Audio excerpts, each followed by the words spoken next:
Hello friends, welcome to the UPSC analyser. आज हम 21 मई का इंडियन एक्सप्रेस डिस्कस करेंगे। And if you are liking this analysis then please like, share and subscribe. And if you want to join the Telegram group of UPSC analyser then you can join. आपको link and channel का name description box में मिल जाएगा। यहाँ पर first news है, Supreme Court panel says book 10 cops for killing 4 accused in Hyderabad rape and murder. अब इसका बैकग्राउंड डिस्कस कर लेते हैं। 2019 में हैदराबाद में एक वेटेरिनेरियन का रेप हो गया था। उसके बाद यहाँ पर पुलिस ने 4 अक्यूज को अरेस्ट किया था। फिर पुलिस ने यहाँ पर एलिज्ड एनकाउंटर कर दिया था उन 4 अक्यूज का, और पुलिस का ये कहना था कि ये हमारा वेपन स्नैच करने की कोशिश कर रहे थे। उसके बाद यहाँ पर हमने यहाँ पर फायरिंग कर दी। फिर सुप्रीम कोर्ट के कहने पर एक कमीशन बनाई गई, जस्टिस वी.एस. सिरपुकर कमीशन। तो justice V S. Sirpurkar commission set up by the Supreme Court to probe the killing in an alleged encounter of 4 accused in the gang rape. अब इस कमीशन ने अपनी रिपोर्ट में ये पाया है कि पुलिस ने डेलिबरेटली फायर किया था ऑन द अक्यूज्ड, जानबूझ के उनको मारने के लिए। ऐसा नहीं है कि वो उनका वेपन स्नैच करके भागने की कोशिश कर रहे थे, इसीलिए पुलिस ने यहाँ पर सेल्फ डिफेंस में यहाँ पर फायर किया, ऐसा कुछ नहीं है। पुलिस ने यहाँ पर जानबूझकर with an intention to kill यहाँ पर फायर किया था। तो Supreme Court panel's report on the Hyderabad encounter sends a clear message to law enforcement agencies across the country. अब ये क्या मैसेज यहाँ पर सेंड कर रहा है कि due process of law follow करना है, भले यहाँ पर ग्रेवेस्ट ऑफ ऑफेंसेस क्यों ना हो, लेकिन हर जगह यहाँ पर due process of law follow करना है। इंस्टेंट जस्टिस जैसी कोई चीज़ नहीं होती कि आप यहाँ पर एनकाउंटर कर दो और आप यहाँ पर बात करो कि हमने यहाँ पर इंस्टेंट जस्टिस दे दी। तो हर जगह यहाँ पर due process of law follow होना चाहिए। आगे हम और डिस्कस करते हैं। तो बेसिकली केस आई होप आपको क्लियर हो गया हो। तो police had एलिज्ड that the 4 accused assaulted the accompanying police personnel and tried to snatch their weapons and fire at them. तो पुलिस का ये कहना था कि ये जो चारों अक्यूज थे, इन्होंने पुलिस पर्सनल को असॉल्ट किया था और इनके वेपन्स को लेकर भागने की कोशिश कर रहे थे, जिसकी वजह से हमने यहाँ पर फायर कर दिया। तो referring to the police argument in the case, the report stated that there did not arise any occasion for exercising the right of private defence. तो यहाँ पर कोई ऐसा ओकेजन आया ही नहीं था जहाँ पर पुलिस को right of private defence exercise करने की ज़रूरत पड़े। तो जो snatching of weapons, attempting to escape from custody, assaulting and firing at the police party, ये जो पुलिस का यहाँ पर कहना है ऐसा कुछ नहीं है, और यहाँ पर इंटेंशनली फायर किया गया था टू किल देम। अब हम नेक्स्ट न्यूज़ डिस्कस करेंगे, finding religious nature not barred by 1991 law. तो यहाँ पर जो प्लेसेस ऑफ वर्शिप एक्ट 1991 है, उसमें सुप्रीम कोर्ट का ये कहना है ascertainment of the religious character of the place is not barred by the act। तो यहाँ पर एक्ट में ऐसा कहीं नहीं लिखा है कि आप यहाँ पर किसी भी कैरेक्टर, जो रिलीजियस कैरेक्टर है उस प्लेस का, उसको असर्टेन नहीं कर सकते हो। तो उसको यहाँ पर पता किया जा सकता है कि किसी भी प्लेस का यहाँ पर रिलीजियस कैरेक्टर क्या है। तो unless adequate arrangements for ensuring the due observance of वाजू। अब वाजू क्या होता है, तो मुस्लिम्स में यहाँ पर जो रिचुअल वॉशिंग ऑफ हैंड्स होता है उसको ही यहाँ पर वाजू कहते हैं। तो unless adequate arrangements for ensuring the due observance of वाजू have already been made by the district magistrate. तो बेसिकली उसको रेफर किया गया है, ये जो ज्ञान वापी वाला केस था, तो जहाँ पर ये कहा जा रहा है कि शिवलिंग मिला है या यहाँ पर फाउंटेन मिला है, तो वहाँ पर जो मुस्लिम्स हैं वाजू प्रैक्टिस किया करते थे, लेकिन अभी उस एरिया को सील कर दिया गया है, जिसकी वजह से हमारे पर वाजू नहीं हो पा रहा है। ये हमारे लिए इंपॉर्टेंट नहीं है, आगे हम चलते हैं।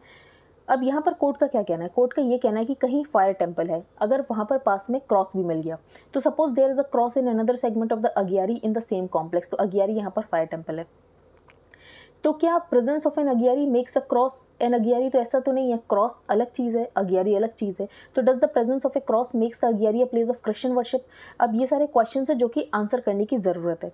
But the ascertainment of a religious character of a place as a processual instrument may not necessarily fall foul of the provisions. तो यहाँ पर किसी भी रिलीजियस प्लेस का जो है उसका रिलीजियस कैरेक्टर जो है असर्टेन किया जा सकता है। तो अभी सिर्फ इतना आपको याद रखना है कि 1991 एक्ट में सुप्रीम कोर्ट ने ये कहा है कि ascertainment of the religious character of a place is not barred by the act.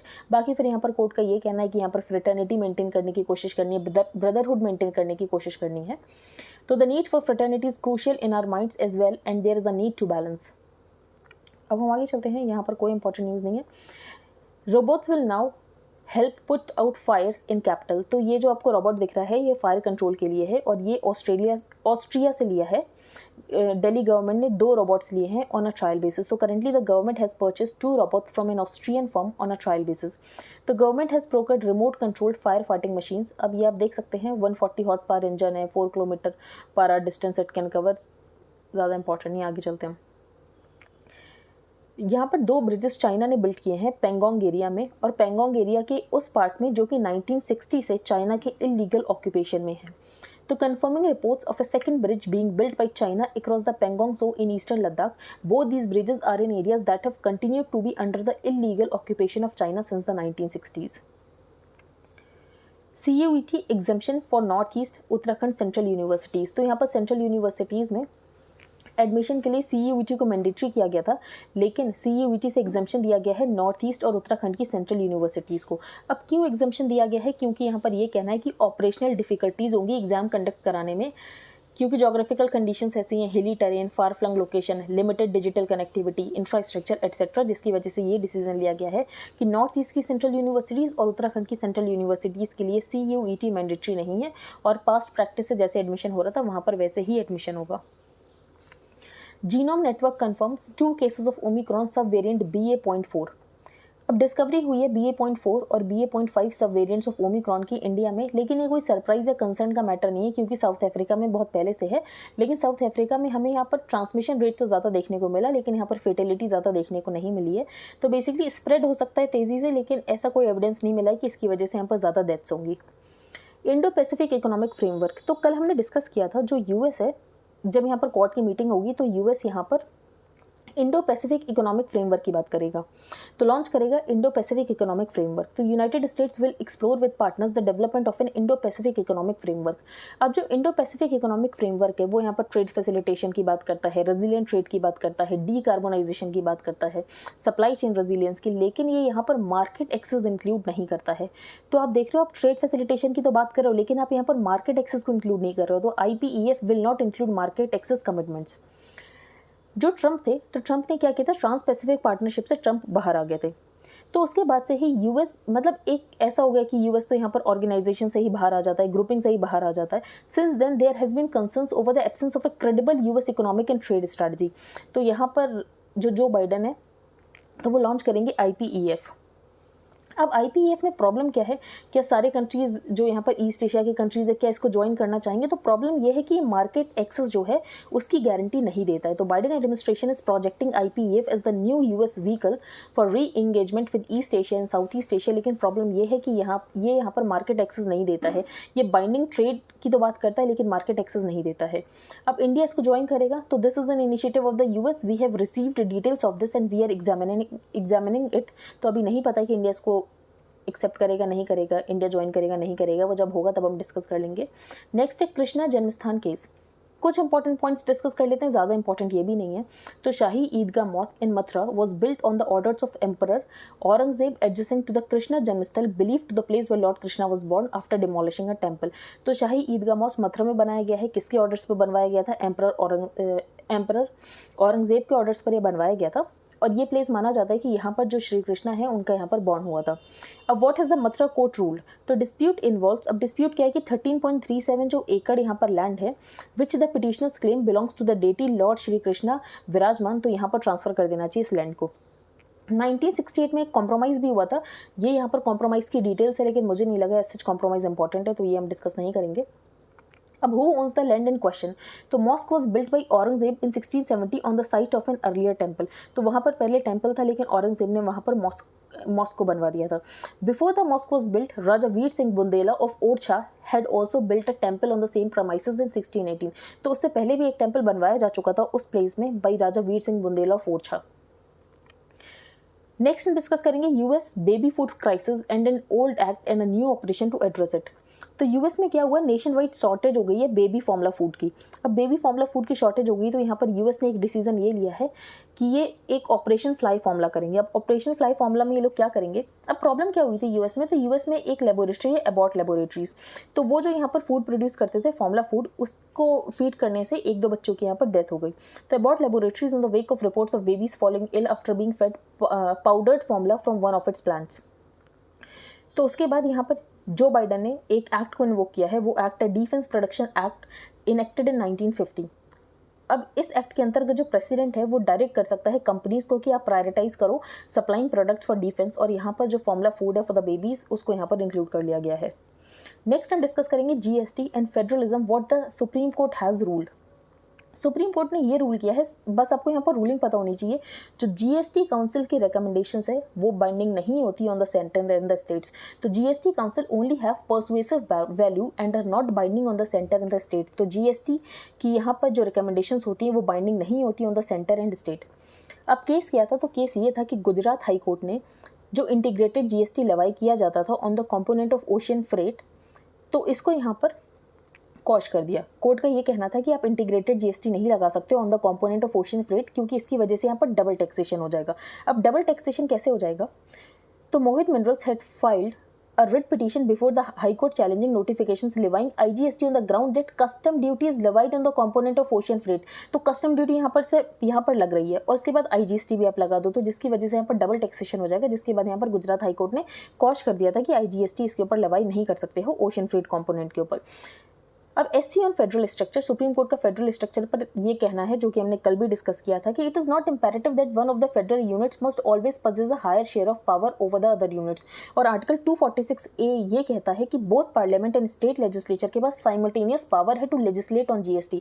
तो पार्लियामेंट और स्टेट लेजिस्लेचर दोनों के पास ही पावर है टू लेजिस्लेट ऑन जीएसटी। और जो रिकमेंडेशंस हैं काउंसिल की, जीएसटी काउंसिल की, वो यहाँ पर बाइंडिंग नहीं है on the centre and the states. अब यहाँ पर यूनियन रेवेन्यू सेक्रेटरी का यही कहना है कि जीएसटी एक कॉन्स्टिट्यूशनल बॉडी है which consist of centre and states which will recommend and based on its recommendations यहाँ पर लॉज बनाए जाते हैं on GST. Why textile and garment industries have sought a ban on cotton exports. अब cotton exports के ऊपर ban लगाने की क्यों बात की जा रही है, तो यहाँ पर 3 रीजन है मेनली जिसकी वजह से यहाँ पर कॉटन के प्राइसेस बहुत ज़्यादा ऊपर चले गए हैं। पहला ये कि प्रोडक्शन कम हुई है, तो basically 3 reasons. The first is lower production, दूसरा रीज़न इंटरनेशनल प्राइसेस बहुत तेज़ी से ऊपर जा रहे हैं। इंडिया जो है वर्ल्ड का सेकंड लार्जेस्ट कॉटन प्रोड्यूसर है और थर्ड एक्सपोर्टर है। तो India is the world second largest cotton producer after China and third largest exporter after the US and Brazil. तीसरा रीजन है कंजम्पशन, तो प्रोडक्शन कम हुई है, कंजम्पशन इंक्रीज हुआ है और इंटरनेशनल प्राइसेस भी यहाँ पर ऊपर जा रहे हैं। अब प्रोडक्शन कम क्यों हुई है, तो the area sown under cotton in India has reduced from 134.77 lakh hectares to 132 lakh hectares. अब ऐसा इसीलिए हुआ है क्योंकि जो बीटी कॉटन है, बीटी कॉटन इंक्रीजिंगली ससेप्टेबल होता जा रहा है टू पिंक बोलवर्म, जिसकी वजह से यहाँ पर कॉटन को इतना ज़्यादा नहीं उगाया गया। तो BT cotton has become increasingly susceptible to pink bollworm and white fly insect pest attacks, जिसकी वजह से बहुत ही ज़्यादा फार्मर्स के लिए रिस्कियर हो गया टू ग्रो द क्रॉप। इसके अलावा जो सरकार है, सरकार ने टेस्टिंग को परमिट नहीं किया है, ना ही कमर्शलाइजेशन को परमिट किया है of next generation transgenic breeding technologies, जिसकी वजह से यहाँ पर बीटी कॉटन को इतना ज़्यादा फार्मर्स नहीं उगा रहे हैं क्योंकि बहुत ज़्यादा रिस्कियर हो गया है और बहुत ज़्यादा ससेप्टेबल हो गया, जिसकी वजह से यहाँ पर प्रोडक्शन कम हुई तो यहाँ पर प्राइजेस बढ़ गए। आगे हम चलते हैं अनवर्केबल। तो 1-2 दिन पहले हमने डिस्कस किया था, prime minister economic advisory council to the prime minister ने एक रिपोर्ट रिलीज की थी on the state of inequality in India. तो रिपोर्ट के प्रिपेयर किया गया था by the institute of competitiveness. अब इसमें यह बताया गया था कि इंडिया में इनइक्वालिटी बहुत ज़्यादा है, तो इनइक्वालिटी को कैसे सॉल्व किया जा सकता है। तो इसमें 2 सजेशन दिए गए थे। पहला सजेशन ये कि आप यहाँ पर यूनिवर्सल बेसिक इनकम को इंट्रोड्यूस कर दो। दूसरी बात, जैसे कि मनरेगा है उसी लाइन्स पे यहाँ पर अर्बन एम्प्लॉयमेंट गारंटी स्कीम भी होनी चाहिए। तो ऑथर ने यहाँ पर ये बताया है कि अर्बन एम्प्लॉयमेंट गारंटी स्कीम का ये जो आइडिया है ये इतना ज़्यादा वायबल नहीं है। अब क्यों नहीं है वायबल, उसके लिए हम पॉइंट्स डिस्कस करेंगे। तो the proposal to introduce an urban employment guarantee scheme comes in the backdrop of the pandemic exposing the precarious position of workers। तो अर्बन एरियाज में मोस्टली जो वर्कर्स है वो इनफॉर्मल सेक्टर में काम करते हैं। Proponents of this idea have argued that not only would this provide employment, तो एम्प्लॉयमेंट तो यहाँ पर वर्कर्स को मिल जाएगा during the time of distress, but this would also serve as a channel to push funds through quickly in periods of stress. अब जो राजस्थान है, राजस्थान गवर्नमेंट ने अपने बजट में एक स्कीम अनाउंस की है for urban areas, the Indira Gandhi शहरी रोजगार गारंटी योजना on the lines of MNREGA. लेकिन बहुत ज़्यादा प्रॉब्लम्स अगर हम यहाँ पर रेप्लिकेट करने की कोशिश करें मनरेगा को इन अर्बन एरियाज। फर्स्ट, सच ए स्कीम में सिंपली इनकरेज माइग्रेशन, तो इसकी वजह से माइग्रेशन इनकरेज होगा, लेकिन हमारे पास सिटीज़ में इंफ्रास्ट्रक्चर नहीं है इस माइग्रेशन को अकोमोडेट करने के लिए, तो पहली प्रॉब्लम ये। Second, demand for work under MNREGA tends to move in line with the agricultural cycle, तो मनरेगा में जो वर्क की डिमांड होती है वो सीजनल बेसिस पे होती है, लेकिन ऐसा हमें अर्बन एरिया में देखने को नहीं मिलेगा। तो however in urban areas there is no such seasonality in either work demanded और अनएम्प्लॉयमेंट। तीसरी बात, and moreover many of the migrant workers जो हैं उनके पास रिक्विजाइट स्किल्स नहीं है, तो उनके पास रिक्विजाइट स्किल्स नहीं है लेकिन उनके पास एजुकेशन है, तो क्या यहाँ पर एजुकेटेड अनएम्प्लॉयड यूथ क्या यहाँ पर काम करने चाहेगा? तो third, it is also debatable whether the educated but unemployed workers will take up these jobs. Fourth, capacity constraints है अर्बन लोकल बॉडीज, क्या अर्बन लोकल बॉडीज के पास जब रिस्पॉन्सिबिलिटी आ जाएगी इंप्लीमेंट करने की तो क्या वो यहाँ पर इंप्लीमेंट कर पाएंगे? And lastly, there is also the question of financing such a scheme at the national level. अब ऑथर ने बताया है कि अंडरलाइंग प्रॉब्लम ये है कि हमारे यहाँ जॉब्स इसीलिए नहीं है क्योंकि हमारा मैन्युफैक्चरिंग सेक्टर डेवलप नहीं हुआ, और मैन्युफैक्चरिंग सेक्टर होता है लेबर इंटेंसिव, तो हमें अपने मैन्युफैक्चरिंग सेक्टर को डेवलप करने की कोशिश करनी चाहिए। तो ये जो जॉब की प्रॉब्लम है ये अपने आप ही यहाँ पर सॉल्व हो जाएगी। नेक्स्ट हम डिस्कस करेंगे वेल्थ ऑफ स्टेट्स, ये इंपॉर्टेंट आर्टिकल है। तो यहाँ पर ऑथर का ये कहना है कि हम कैसे हाई पेइंग जॉब्स को क्रिएट कर सकते हैं। तो यहाँ पर 5 बताए गए हैं तरीके जिसकी वजह से हायर वेज जॉब्स यहाँ पर क्रिएट की जा सकती है। पहला, reduce regulatory cholesterol. States control 80% of India's employers compliance system of 67,000 compliances. अब जितने ज़्यादा यहाँ पर कंप्लाइंसेज उतने ज़्यादा करप्शन और उतनी कम फॉर्मेलिटी। तो raising wages needs raising the population of high productivity firms. अब हाई प्रोडक्टिविटी फर्म्स में लोग आए, रजिस्ट्रेशन कराएं, उसके लिए क्या ज़रूरी है कि state governments that rationalise, decriminalise and digitise their compliance ecosystem, जिसकी वजह से करप्शन कम होगा और फॉर्मेलिटी ज़्यादा होगी। दूसरी बात, गवर्नमेंट स्कूल्स को फिक्स करने की ज़रूरत है। जो बच्चा यहाँ पर 12 साल में सीखता है उसको आप 3 साल में या 1 साल में नहीं सिखा सकते हो। तो यहाँ पर जो स्टेट गवर्नमेंट है, तो state government skill missions have learned that we can't teach kids in 3 months और 3 years what they should have learned in 12 years। और सोशल मोबिलिटी का सबसे अच्छा तरीका ये होता है फ्री और क्वालिटी स्कूल एजुकेशन प्रोवाइड करना। तो पहला क्या करना है, यहाँ पर कंप्लायंस बर्डन कम करना है। सेकंड थिंग, यहाँ पर गवर्नमेंट स्कूल्स को फिक्स करना है।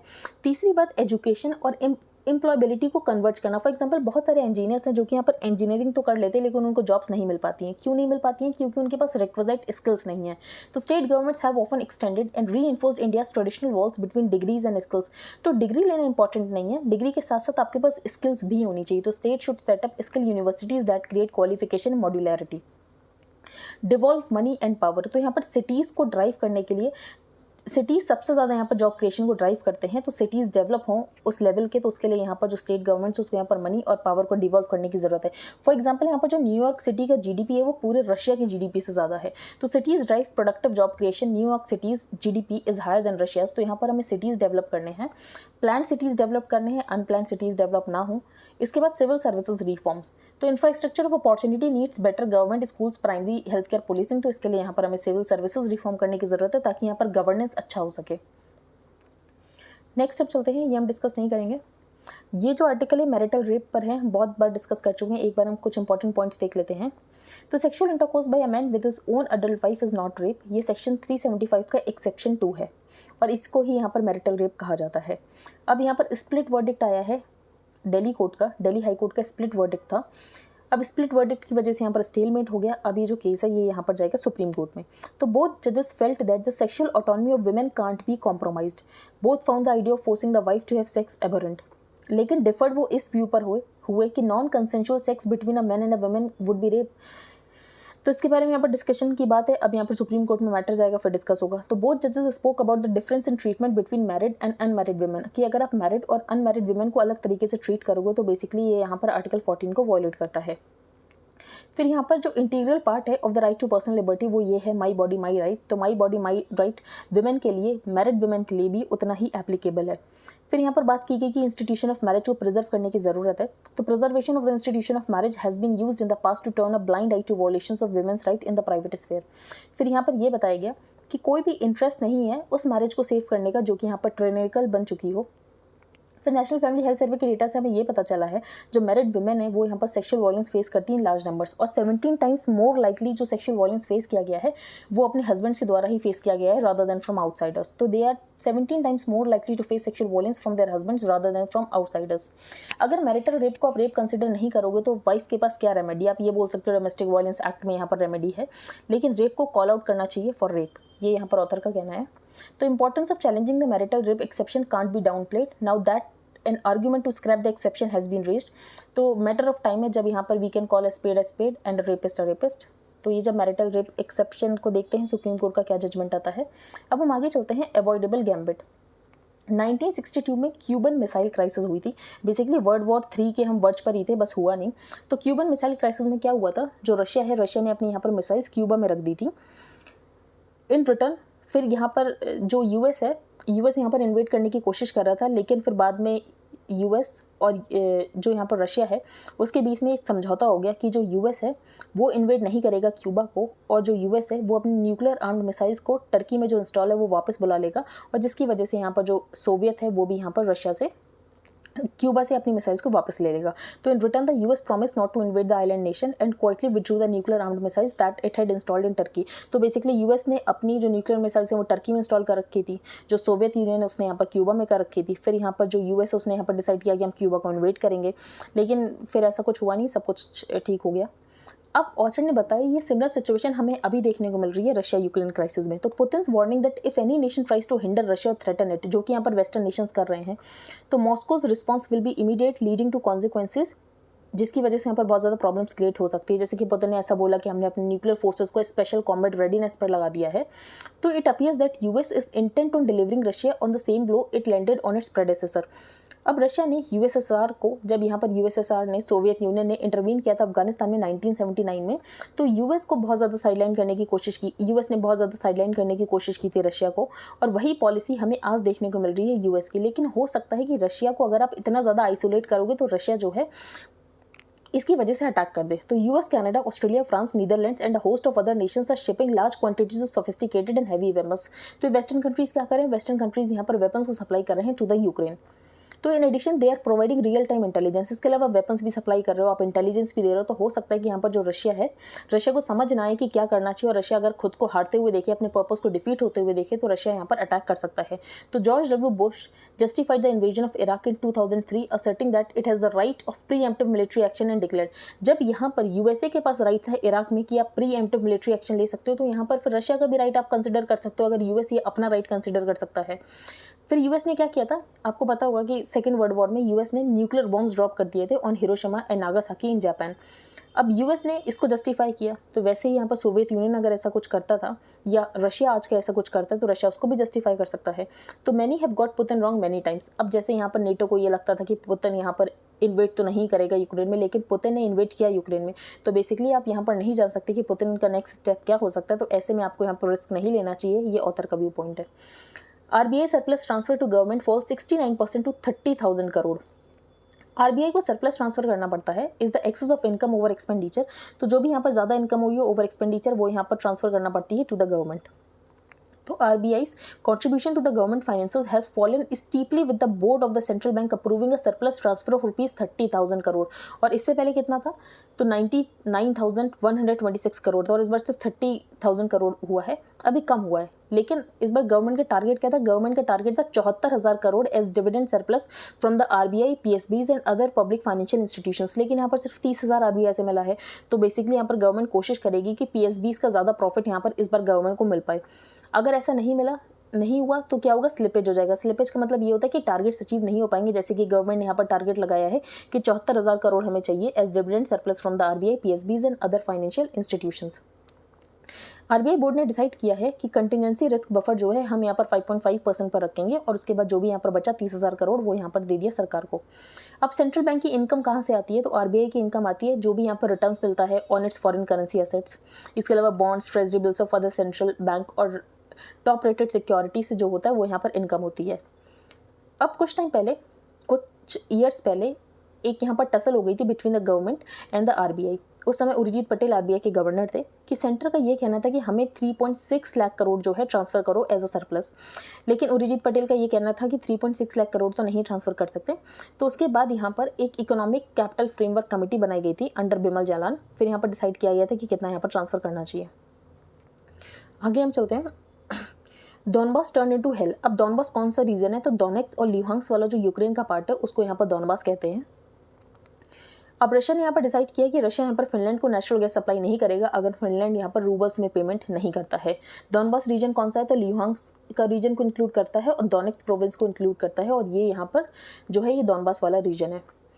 अब रशिया ने एक डिसीजन ये लिया है कि एज लिमिट को हम कम कर देंगे। पहले इनके जो 18 से 40 साल के लोग थे वही मिलिट्री ज्वाइन कर सकते थे, अब 40 साल से ज़्यादा के लोग भी मिलिट्री ज्वाइन कर सकते हैं, क्योंकि इनके यहाँ कमी हो गई होगी मिलिट्री ऑफिशियल्स की, जिसके बाद इन्होंने ये डिसाइड किया है।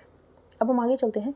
आई होप आपको आज का न्यूज़ पेपर समझ आ गया हो। If you like the video then please like, share and subscribe. Thank you and have a nice day.